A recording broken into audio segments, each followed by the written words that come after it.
Ghana, a country located in West Africa, boasts a rich and captivating history. From ancient kingdoms to its modern-day independence, Ghana has played a pivotal role in shaping the identity of Africa. This essay will delve into the fascinating history of Ghana, exploring its ancient roots, the impact of colonialism, the struggle for independence, and its journey to becoming the vibrant nation it is today. Ghana's story is one of resilience, cultural richness, and the unwavering spirit of its people. The echoes of its past resonate through its vibrant traditions, diverse ethnic groups, and significant contributions to the African continent. Join us as we journey through time, uncovering the layers of Ghana's past and gaining a deeper understanding of this remarkable nation. From the bustling streets of Accra, its capital city, to the tranquil shores of Lake Volta, Ghana's beauty is as diverse as its history. Prepare to be captivated by the tales of ancient empires, the struggles against colonial rule, and the enduring legacy of Ghana's fight for freedom. Through it all, the spirit of the Ghanaian people has remained unyielding, a testament to their strength and determination. Long before the arrival of European powers, the land that is now Ghana was home to powerful and sophisticated kingdoms, each with its own unique culture and governance. These kingdoms thrived on trade, craftsmanship, and complex social structures, leaving an indelible mark on the region's history.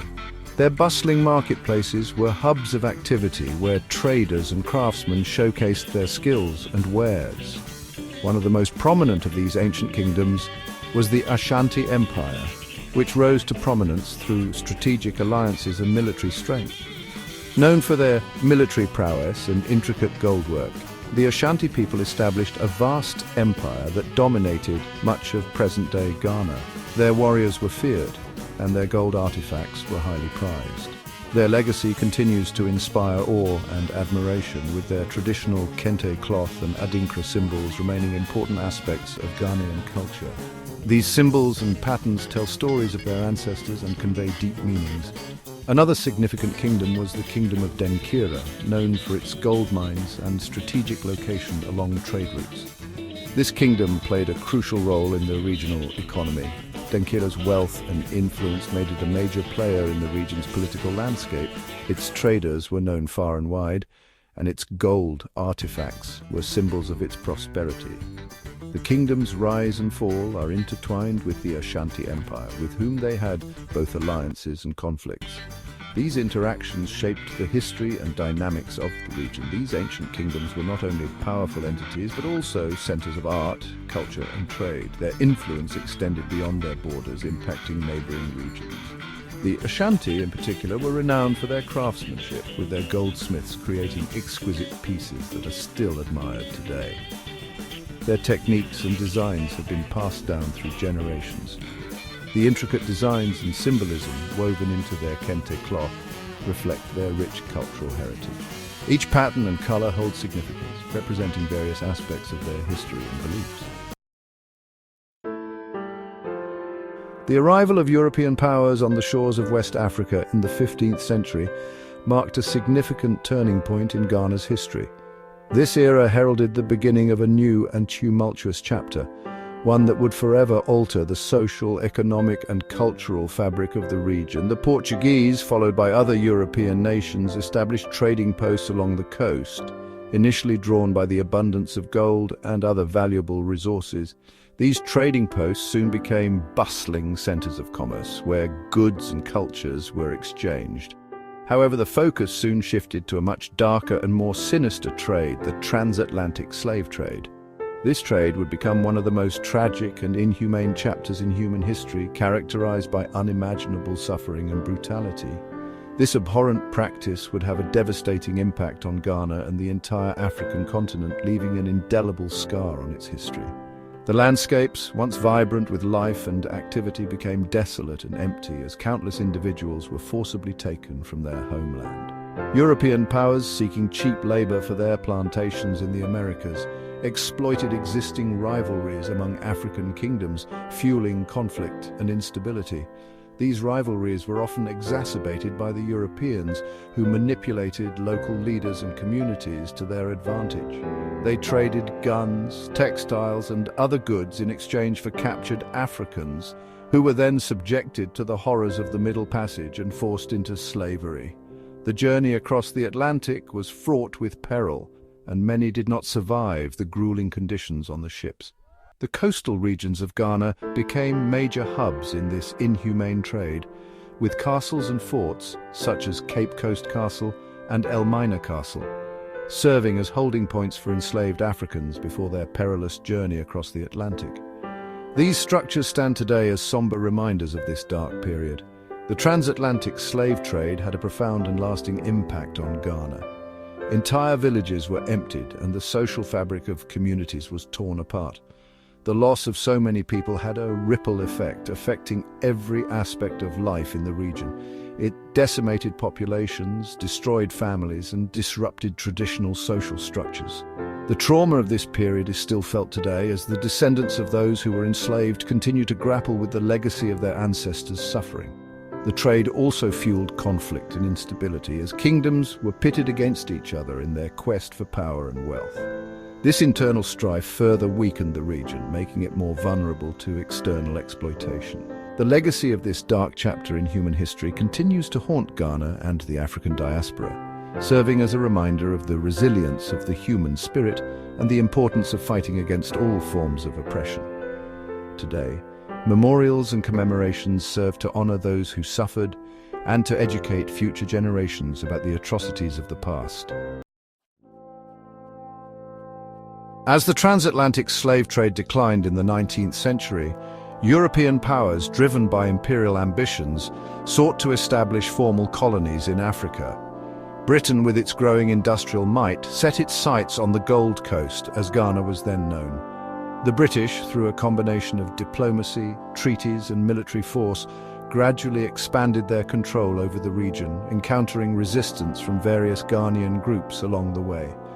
The Ashanti, known for their warrior tradition and strong leadership, fiercely resisted British attempts to subjugate them. The Anglo-Ashanti Wars, fought over several decades, were a testament to the Ashanti's determination to protect their sovereignty. Despite their valiant efforts, the Ashanti were eventually defeated, their kingdom absorbed into the expanding British colony. Other ethnic groups, such as the Fante, initially allied with the British to challenge Ashanti dominance. However, they too eventually resisted British rule, realizing the true nature of colonial intentions. The British, however, consolidated their control by the early 20th century, establishing the Gold Coast as a crown colony within their vast empire. The imposition of colonial rule brought about significant changes to Ghana's political, economic, and social fabric. Section 5. The Seeds of Independence. The experience of colonial rule, while oppressive, inadvertently sowed the seeds for Ghana's eventual independence. The harsh realities of colonial exploitation and the imposition of foreign rule created a collective consciousness among the Ghanaian people, fostering a deep-seated desire for freedom and self-governance. The British, in their efforts to govern their colony, established educational institutions and administrative structures that would later be instrumental in the fight for self-determination. These schools became breeding grounds for future leaders who would use their acquired knowledge to challenge the status quo. Ghanaian intellectuals, exposed to Western education and ideas, began to question the legitimacy of colonial rule, drawing inspiration from nationalist movements sweeping across Asia and other parts of the world. They engaged in fervent discussions and debates, envisioning a future where Ghana could stand on its own. World War II, with its devastating impact and the weakening of European powers, further fueled the desire for independence. The war exposed the vulnerabilities of colonial powers and highlighted the contradictions of fighting for freedom abroad while denying it in the colonies. Ghanaian soldiers, who had fought alongside British forces, returned home with a heightened sense of nationalism and a determination to end colonial domination. Their experiences on the battlefield instilled in them a belief in their own capabilities and a vision for a liberated Ghana. Political organizations, such as the United Gold Coast Convention or UGCC, emerged, advocating for self-governance. These groups organized rallies, petitions and campaigns, mobilizing the masses and articulating the aspirations of the Ghanaian people. The UGCC, led by educated elites like J.B. Dankyira, initially sought gradual progress towards independence, working within the existing colonial system. They believed in a step-by-step approach, negotiating with the British authorities for incremental changes. However, the desire for immediate change and the frustration with the slow pace of reforms led to the emergence of a more radical and charismatic leader, Kwame Nkrumah. Nkrumah's dynamic leadership and his call for self-government now resonated deeply with the people. Nkrumah's arrival on the political scene would galvanize the independence movement and propel Ghana towards its destiny as the first sub-Saharan African nation to break free from colonial rule.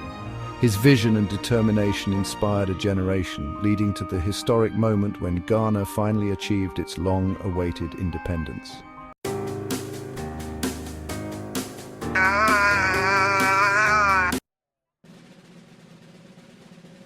The journey towards self-governance in Ghana was a long and arduous one. It was marked by the tireless efforts of many who believed in the power of self-determination. Leaders and citizens alike came together, driven by a shared vision of a free and independent nation. Their resilience and unwavering spirit laid the foundation for what would become a historic movement towards independence. On March 6, 1957, Ghana achieved a monumental victory. It became the first sub-Saharan African country to gain independence from colonial rule. This triumph was not just for Ghana, but for the entire continent of Africa. It ignited a wave of liberation movements across the region, inspiring many to pursue their own paths to freedom. Ghana's independence was a beacon of hope and a testament to the power of unity and determination. The road to progress was not without its challenges. Post-independence Ghana faced numerous hurdles, from political instability to economic struggles, yet through resilience and innovation, the nation continued to grow. Investments in education, infrastructure and healthcare began to take root, paving the way for a brighter future. The spirit of perseverance and the pursuit of excellence remained at the heart of Ghana's journey, driving the nation forward. Today, Ghana stands as a beacon of democracy and progress in Africa. Its commitment to democratic principles, human rights, and sustainable development has set it apart as a model for other nations. The country's vibrant culture, rich history, and forward-thinking leadership continue to inspire and guide its path. As Ghana moves into the future, it remains a symbol of what can be achieved through unity, resilience, and a steadfast commitment to progress.